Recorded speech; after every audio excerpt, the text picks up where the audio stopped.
Ever feel like you are the only one who actually cares if things go right or wrong in your construction business? Like, if you don't step in, catch it, fix it, put out the fire, solve the problem, then it's just not going to happen the way you want it to happen, the way it should happen.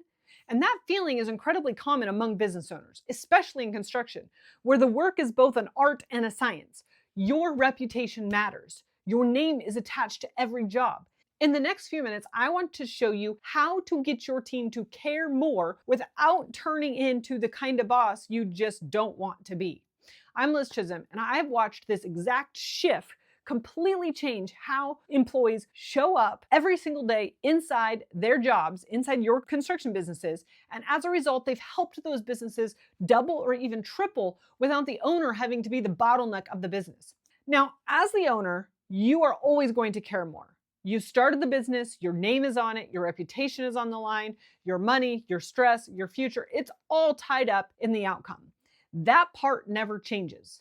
The problem starts when that turns into the belief that, well, your employees just don't care at all. What I see over and over again is not a motivation problem. It is a connection problem. Employees disengage when they do not see how their work connects with something bigger than just finishing the job. So they show up, they do the task they were given, they go home because, well, it's just another day on the job.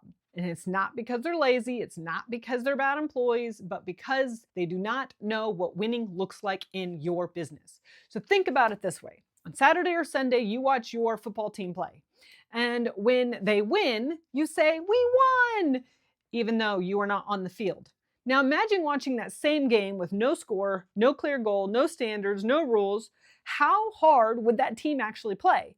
And if you couldn't figure out a way for them to win or lose and they lost, you'd be like, oh, well, they lost, not we. So it's not exciting to watch anymore. You've lost it all. And that's exactly what happens in construction businesses. The owner has this picture in their head of like what good looks like and how they want things done and what their standards are. And then what a great job is. And then when something slips, they see it. But the team never sees the full picture. When people know the goal, the standard, the score, effort changes. Ownership changes. The way they show up every day changes. Not because you yelled at them, not because you motivated them harder, but because they can finally see their work matters. And this is why more motivation does not fix disengagement. Pizza lunches do not fix productivity. Bonuses alone do not fix culture. What actually fixes it is visibility, clarity, and purpose. Letting people see how their role connects with the outcome you care about. When that happens, something shifts. And you stop feeling like you're the only one that cares because your team starts taking pride in the work. Not because you forced it, but because they finally understood the game that they're playing and the score is being kept. Your team does not need more motivation. They need to know the goal, they need to know the standards, and they need to know how the score is being kept. When you give them that, they show up differently. Your business finally grows without you being the bottleneck.